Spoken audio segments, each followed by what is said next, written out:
Sisimulan na ngayong Biyernes ng Philippine Truth and Reconciliation Commission ang public hearings nito kaugnay ng mga umano'y extrajudicial killings sa war on drugs ng Duterte administration.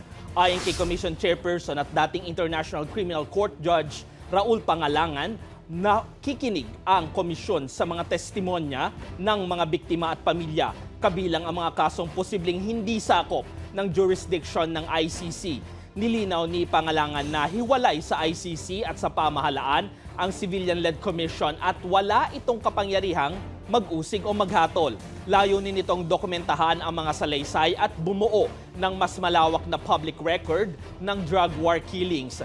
Kaugnay niyan, itinanggi naman ni Pangalangan na ang timing ng hearings ay para siraan ang mga Duterte habang papalapit ang 2028 elections. Samantala, sinabi na maaring ipasa sa mga kinauukulang ahensya ng pamahalaan at international organizations ang mga makokolektang matitibay na impormasyon para sa kanilang sariling investigasyon.